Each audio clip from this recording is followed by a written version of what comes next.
Chapter 2. My night was miserable. When I finally got tired enough to fall asleep, I dreamed of getting to school late and kept going into the wrong classrooms. No one would tell me where I was supposed to be, and all the other students stared at me, judging me with their cold, uncaring eyes. It was enough to make anyone wake up in a cold sweat. As I lingered over breakfast, chewing over the depressed thoughts as much as my cereal, Ellen came barreling into the kitchen, searching frantically through all the drawers. I whistled in appreciation when I saw her and grinned at her pink dress suit. Her messy brown hair was pulled back in an elegant bun, and I even detected a bit of makeup on her perfect face. "You look hot, Mom," I told her. She laughed, preoccupied with whatever she was looking for. "I feel ridiculous." She turned to me, her wide, round eyes perplexed. "You haven't seen my keys, have you?" "They are in your jacket." I paused, listening to her thoughts. "Your jacket is in the living room." "Thanks." She hesitated on her way out of the kitchen. "Are you sure you don't mind walking to school? It's just that I have to be at the office pretty early." "I don't mind," I assured her for the millionth time. She twisted her hands in anxiety. "You are sure?" "Yes," I laughed. "Go. You are going to be late." "But are you sure you remember how to get there?" I gave her my best stern look. "Mom, I didn't get lost in New York or LA. I won't get lost here. I'll be fine." Outwardly, at least.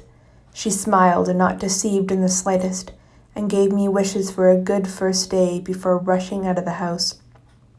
After she left, I washed my bowl in the sink with extra care, trying to decide what to do with the time I had before school.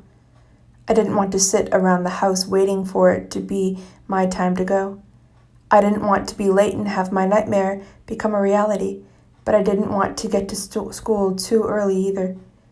Trying to decide what to do, not liking any of my options, I walked out into the hallway and spotted the picture Ellen had been so affected by. Curious, welcoming the distraction, I stepped closer to examine it. It was a colored photograph of a large group of people standing around the long table I had seen in the dining room. It looked like one of those Thanksgiving dinners I had seen on television. Ellen and I always ate out for Thanksgiving. Looking at the picture, I could tell why she was so against formal Thanksgivings. They had reminded her of home. My eyes roamed across the people in the photograph in excited wonder. I could see my features in the faces. One woman had my heart-shaped face. Another had my high cheekbones. And one man, who was looking in the corner, trying not to be seen, looked like he had my button nose. I searched for my eyes, gray and stormy, but I didn't see them in the mass of faces. All the people in the picture had the same eyes as Ellen, a chocolate brown. I touched the picture as affected as Ellen had been, but for a different reason. I knew the truth now. I knew that my eyes were my father's eyes. I had never met him. He had left before I had been born, and he had never tried to contact us, so I had no way of comparing our eyes. Ellen had never described him to me, and I felt awkward asking her questions about something that was obviously still painful for her. Besides, I wasn't sure if I really wanted to know. Not only had he abandoned us, he had left knowing what my life would be like, what my curse was. He had left knowing how much danger Ellen and I would be in simply because I was alive. I resented him for that. I moved down the hall to a large gilded mirror and looked at my reflection, wondering what else was his, hating the connection to him. I categorized my pale skin, my nose, and my dark hair, which I had styled in spikes at the front, trying to see similarities to a person I had never met. No. I looked too much like the people in the photograph, except for the eyes. I squinted at the objects in question. wishing sunnily, despite my anger at him, that I knew the person who had given me the oval shape, the gray color. At least if I knew him, I would have answers.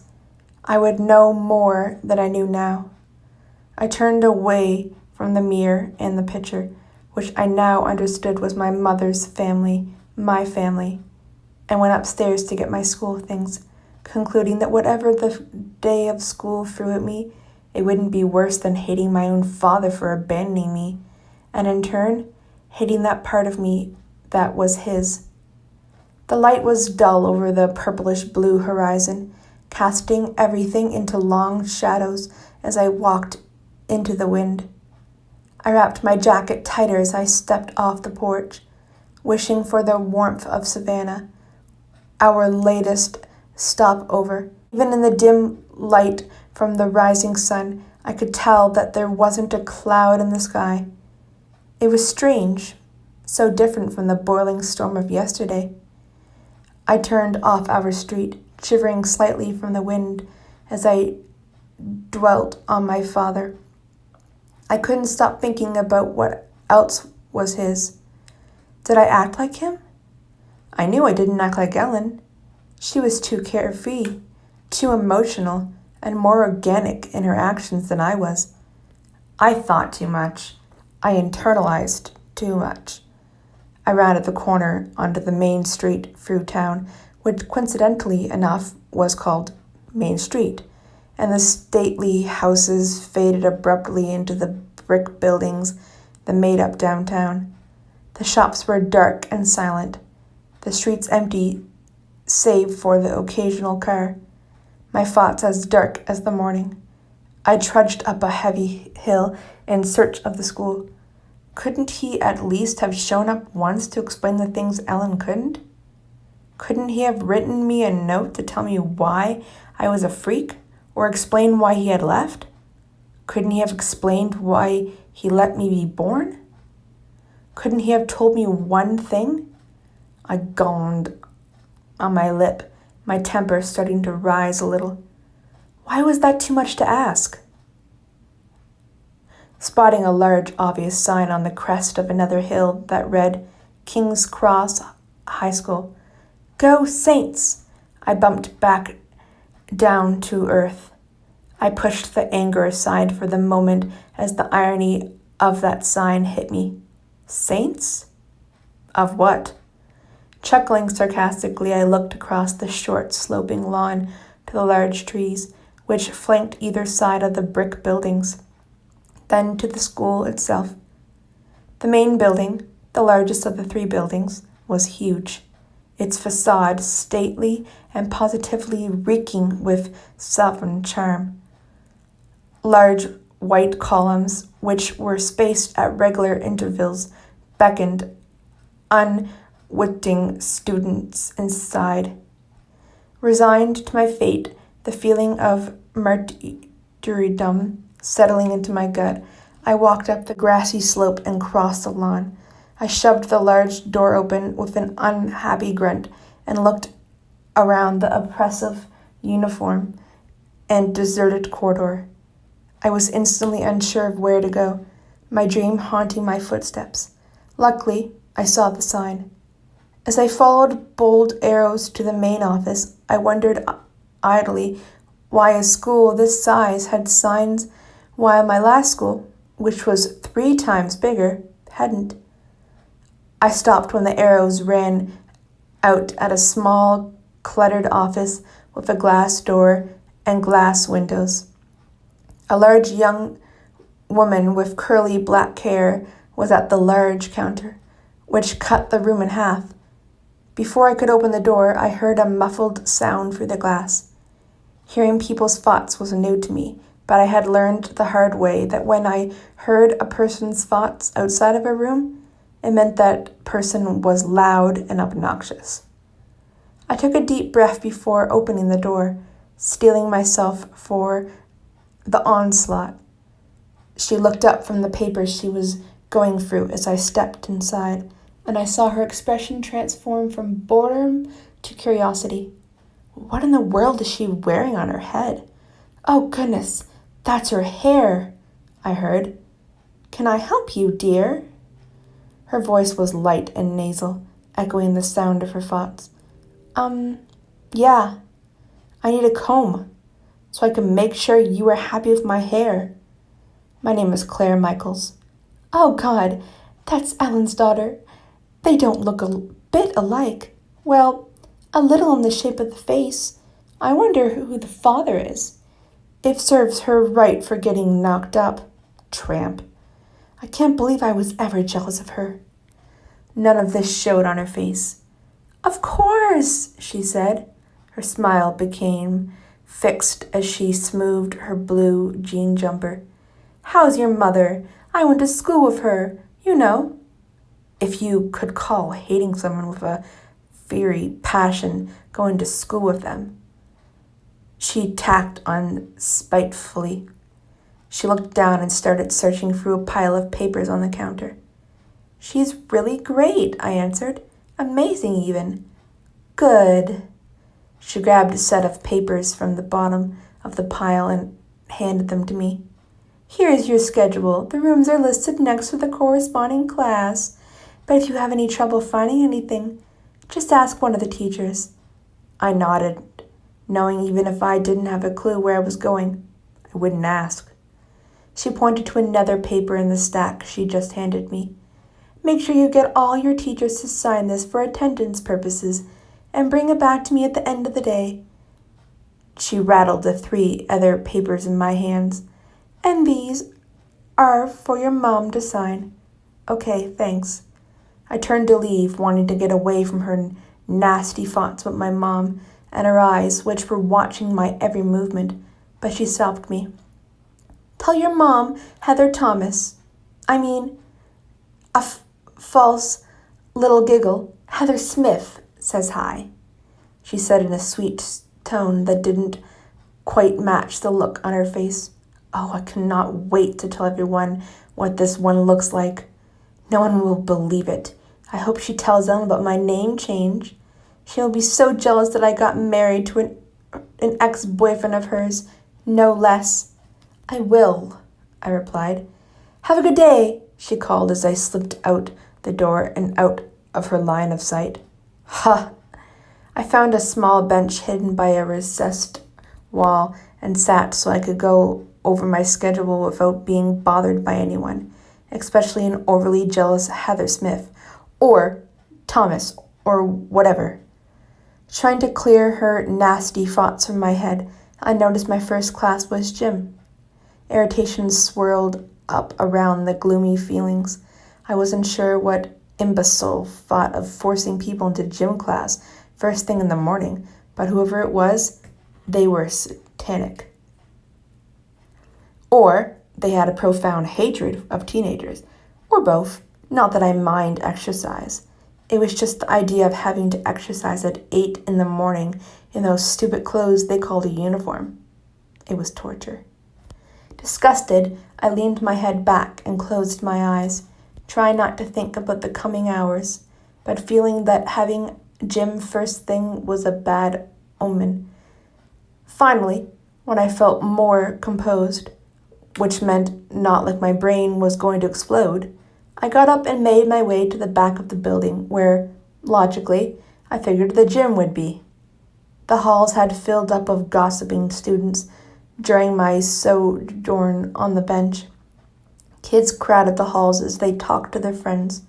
Several people did funny double takes when they saw me. The rest just stared.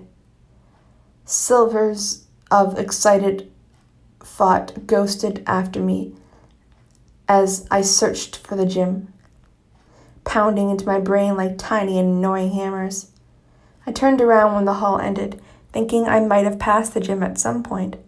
Unhelpfully, none of the thoughts I was overhearing were directions to the gym.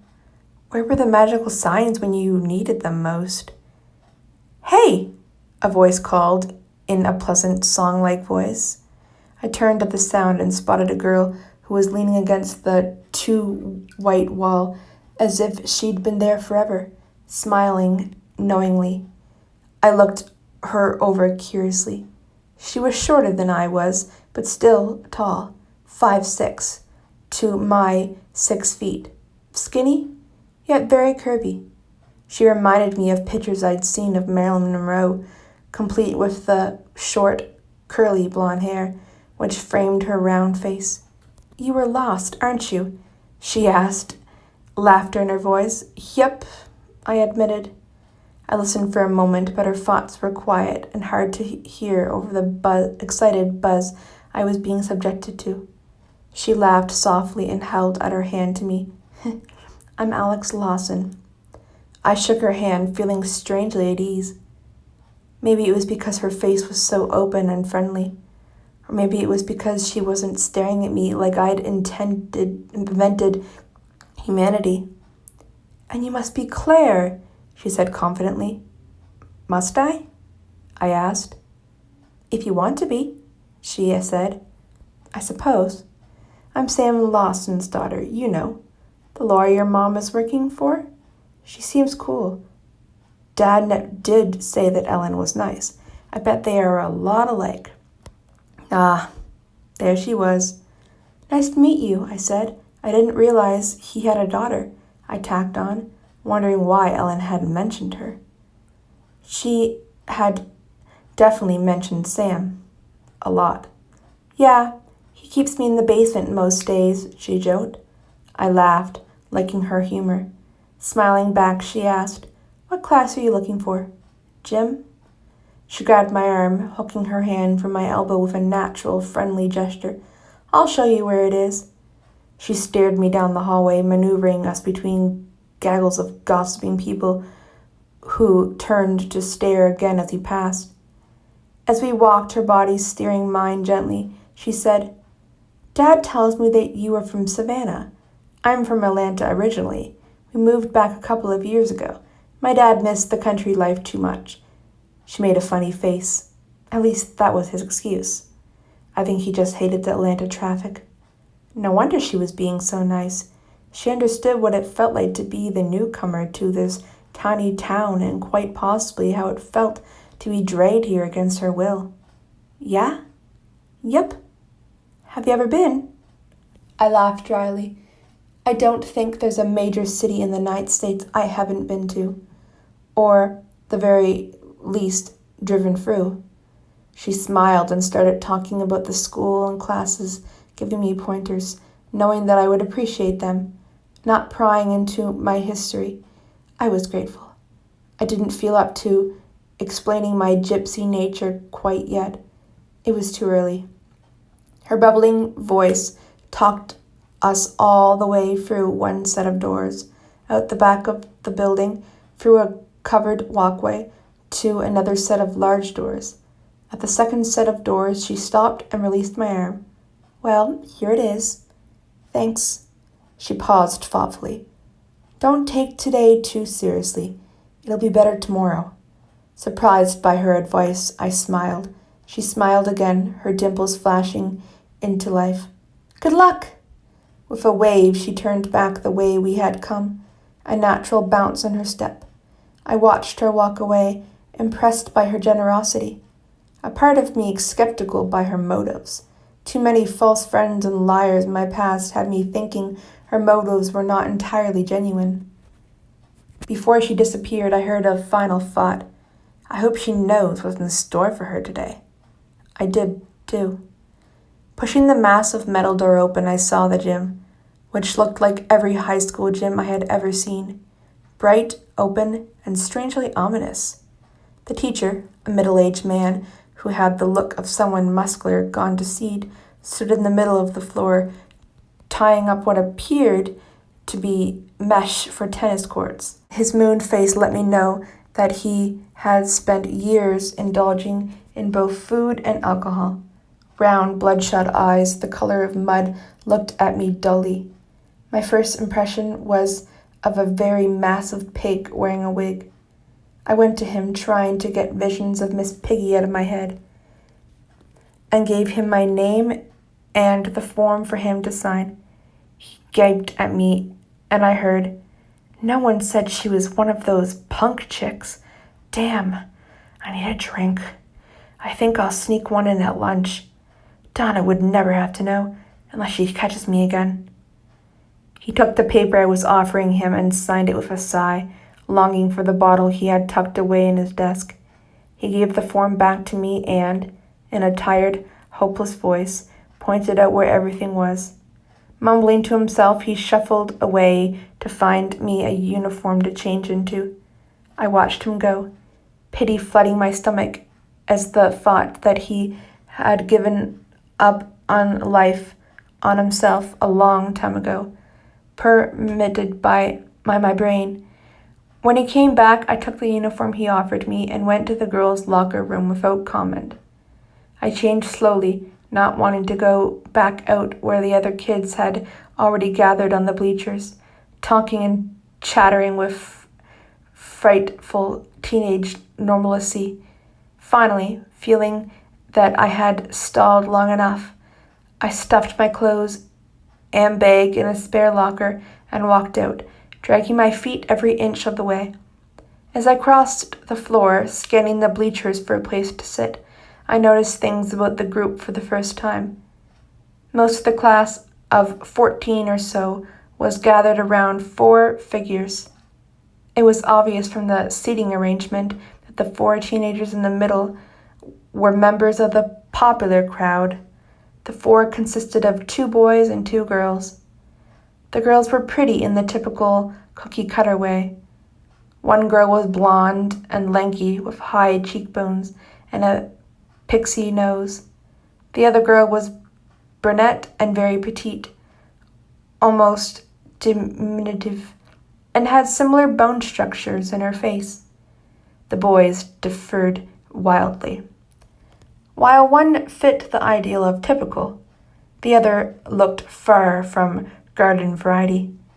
The cookie-cutter boy was bulky and athletic. He had brown hair and a square jaw, which was balanced on his square face. I knew that if he weren't in his gym uniform, he would have a letterman's jacket on, flaunting the school's colors. But it was the other boy, the non-cookie cutter, whom I couldn't stop looking at. He was talking to everyone in a clear voice, which echoed around the large space, and I felt a magic, a certain sense of presence the others could never have. After hearing him tell a simple, funny story to the crowd, I was convinced he could talk a bear into giving up its honey stash. I stared, trying to understand how anyone could be so graceful in simply shifting their weight on metal bleachers. And he looked up. He met my stare with an intensity that was as breathtaking as it was startling. Could looks burn a person? I felt scorched. I sat, hoping he wasn't one of the popular kids prone to teasing for something as accidental as a stare. It was more than embarrassment for getting caught staring that had me on edge, though. His eyes, green and full of secret fire, had me feeling self-conscious about the way I looked, and I never worried about that. I shook my head to get rid of the vision of him, but I couldn't. He was there, a shimmering mirage unwillingly lodged into my brain by the girls who were staring at him. Not able to help it, I looked at him through a girl's eyes, more willing to look than I would ever admit aloud. His face was angular with a strong jawline. He had black, messy hair, which made his snowy skin appear even paler. I wondered if the hair was a deliberate choice, or if that was just the way it fell. He wasn't my normal type, too preppy, too boy bandish, but I had to agree with the others. He was beautiful. There was something else about him, too. I ran a hand through my hair as I tried to place the curious knot of recognition in my stomach. It was as if I knew the curve of his face, the way he tapped impatiently on the bleachers. It was as if we had spent hours in conversation that only we could enjoy. I chuckled at the thought. A voice cut through my internal ogling, and I shut out the visions of him. "Hey, you were Claire Michaels, right?" I turned and saw the girl with long blonde hair lean forward out of the chattering crowd. Everyone stopped talking and turned to stare at me at the question. Over the sudden silence, I heard a rush of thoughts I couldn't keep out, my temples pulsing in time to the assault. The loudest thought was, I bet she's killed people.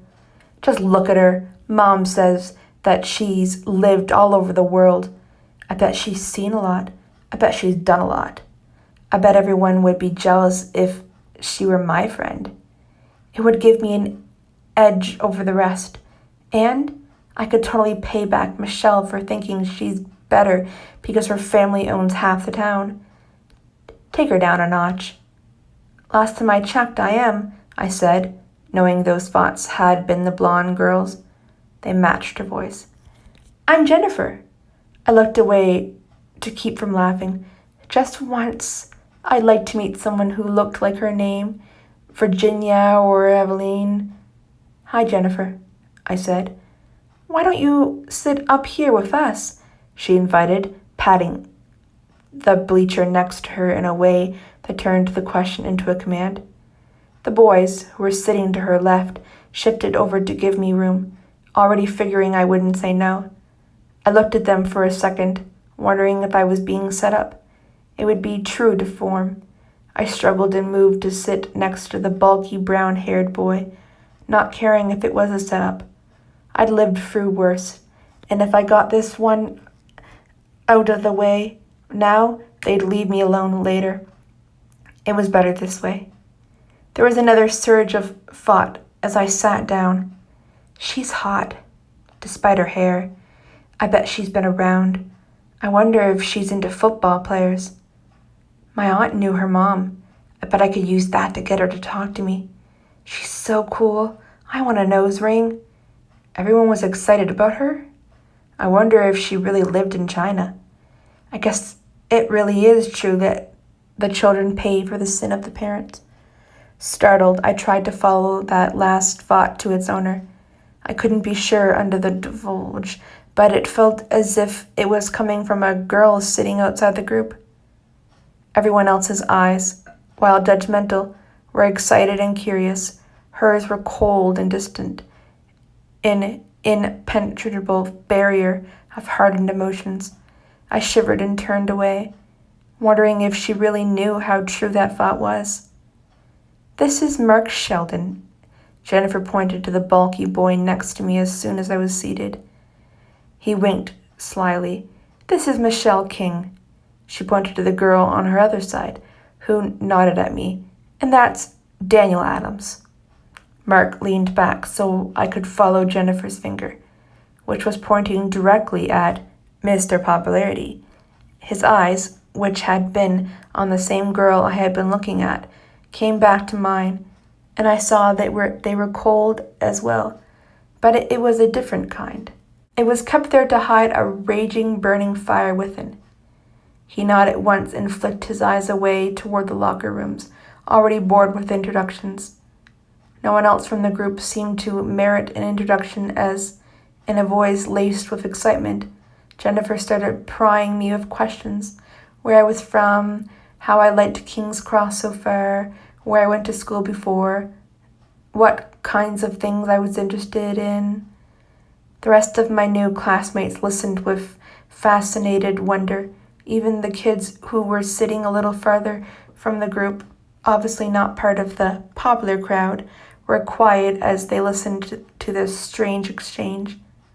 The questions did little to settle my nerves. I felt as if I was being interviewed or cross-examined on the witness stand for a murder I didn't commit. It was hard not to. They all thought I was some wild fiend living on the outskirts of life, a rebel and a troublemaker, poised to set fire to the school on a whim. That was why they were all so interested in me and were hanging on to my answers like they were scripture. How could I explain that not everyone in cities led adventurous party-going lives?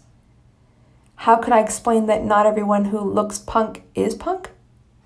Could I explain that my life had been lived with the understanding that not being noticed was the best way not to get dead?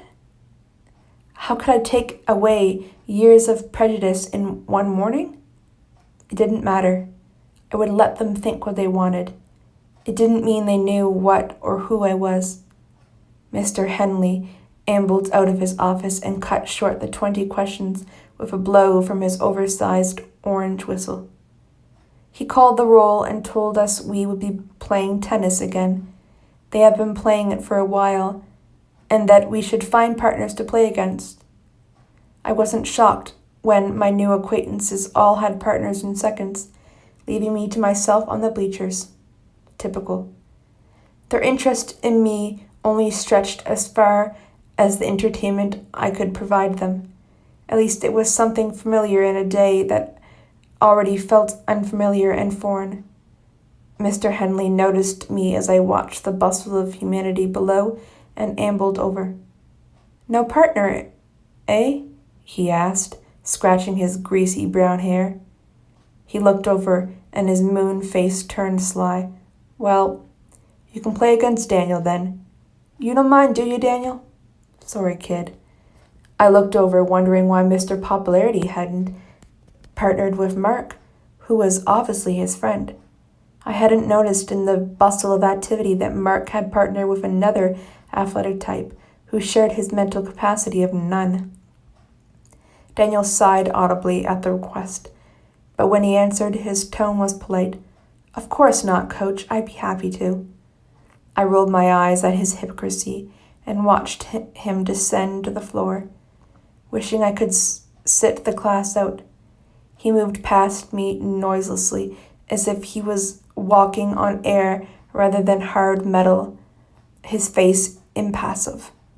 After a startled pause, I followed him, stomping down the bleachers like a herd of baby elephants, rejecting his silent grace. I slowly followed as he walked to the net on the very end of the gym, farthest from the entrance, smiling at people as he passed. To me, he looked like a diplomat on the floor of Congress, politicking for all he was worth. When we reached our net, he bent down and grabbed a racket from the pile to hand to me. I stared at him with a frown, trying to understand everything. "What?" he asked as I took the racket. I shrugged. "I just figured that you'd play with Mark. Isn't that the law of the jungle?" Was that too honest? Too blunt? Who cared? He was one of them. He smirked, his smile not leaving his lips.